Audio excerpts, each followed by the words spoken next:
Hey guys, what's going on? This is DJ TLM. You're watching DJ TLM TV, and today I want to talk to you about something that is very important to me. This is a call out to all DJs out there to be creative, like the title says.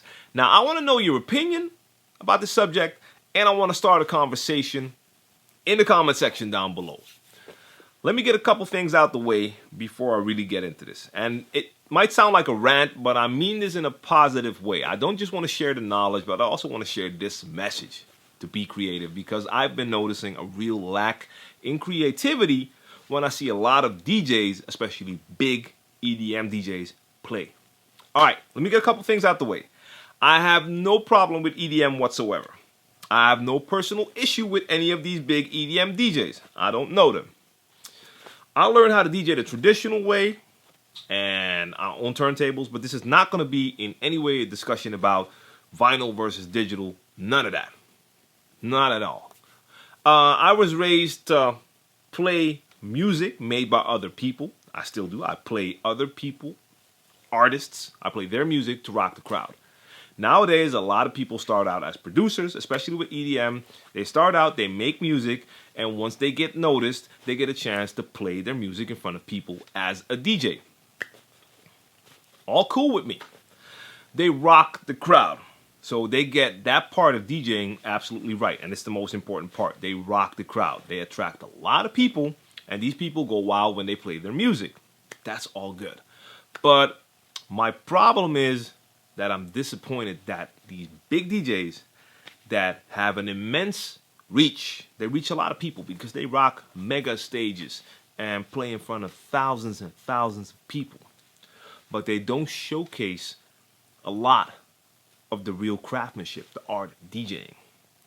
And that's disappointing because they would be the perfect people to show what DJing is all about. But instead, it's turning into something else. We're living in a time where technology has made it a lot easier to mix. And like I said, this is not going to be a discussion about real and what's not real. I don't give a damn about that. So if you're playing with CDJs, using record box or a DVS, or even just a laptop, I don't know, I don't care. Technology has made it a lot easier. And I embrace technology. But my opinion is that the technology allows you to be more creative and do more. But what you see with a lot of these big DJs is that they're doing less. And that's the crazy thing. And there's a lot of videos on YouTube, these so-called videos where they expose the fake DJs. Don't buy into all of that. A lot of these videos are fake. And you can tell, if you have some common sense and you take a look, you can tell that they edited a lot of those videos and they take people like Tiesto, David Guetta, whatever. But you can tell that they added their own audio to make the DJs absolutely look ridiculous. But it is a fact that a lot of these big DJs, if you watch them play, and I've watched a lot of sets from festivals like Ultra, and you see these big DJs, a lot of their sets, like 80% of the time, their hands are not even touching the equipment. Now, in no way am I saying that they're not mixing. That's not what I'm saying. But 80% of the time, they look like aerobics instructors or fitness class instructors, whatever, with their hands up. Now, the people that they're rocking to know how to put their hands in the air. They don't need your help how to put their hands in the air. Of course, you can have interaction during your set and let them do something a couple of times, but they are spending a lot of time with their hands in the air doing all sorts of stuff because they have so much time left. Especially with EDM, a lot of the songs they play have the same tempo, so the transitions are going to be real easy. Or they don't even mix, they just have a cue point ready, and on the one, they'll start that new track on a breakdown, which technically is perfectly fine. And it sounds very smooth. So there's no problem with that. But all of that means that they have more time. But all they do with that time is have their hands in the air. Or with 20% of the time that they do touch their equipment, I think like 10% of the times, you see them twisting knobs that don't really do anything. But they do that, and sometimes you can even tell that they just feel like, all right, right now I should touch my equipment so it looks like I'm doing a lot. And they twist knobs when nothing happens. All that time, say you take 50% of the time that they have their hands in the air. That still gives them like 40% of their entire set time to have their hands in the air. But take that other 40% of the time and be creative. Like I said, you don't have to use it to scratch. I'm a hip-hop DJ, scratch DJ, whatever, but this is not what I mean. There's many ways you can be creative. You could do some cool stuff with the effects. You could do some stuff with the cue points. Add an extra beat. A lot of these guys have like 3 or 4 CDJs there anyway. Add an extra acapella.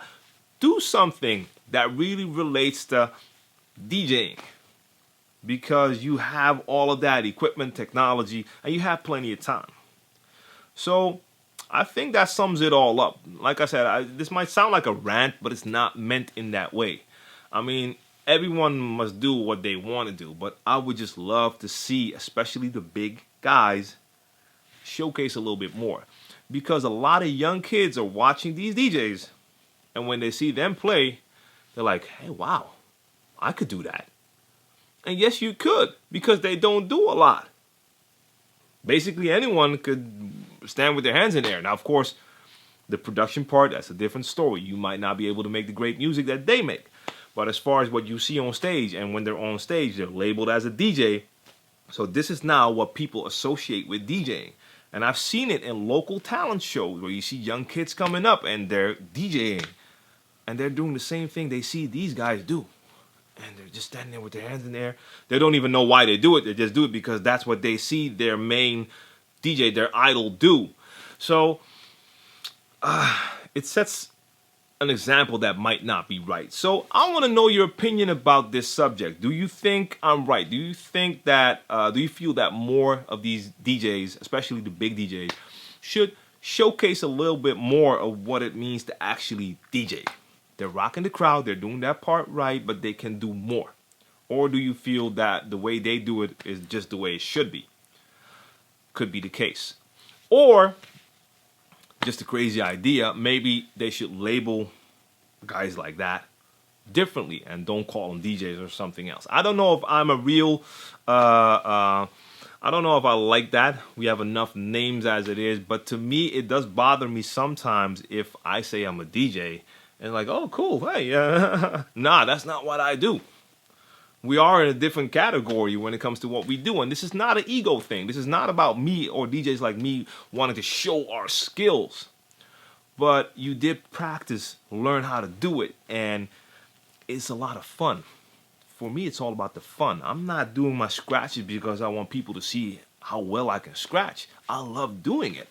And do a little backspin or do a little chase pattern or anything. I like doing it. That's what you do. You get to manipulate the music live. That's what makes it so much fun. It makes it a more organic experience for me. So it would be so dope if some of these guys would showcase some of that as well and inspire people, young, up-and-coming DJs or beginners, to do more. So let me know what you think or what you feel should change or should not change, because I really like to know. I know there's a lot of guys that I talk to that are like-minded, but I know there's a lot of people out there that might have a totally different opinion. So let's start that conversation and keep it clean. So until next time, thumbs up if you like this info and join the conversation. Let's share the knowledge and make this a more creative thing. Subscribe to the channel if you haven't done so already, because I have a lot of videos on the way, and I'll be back very soon. All right, guys, I'm out.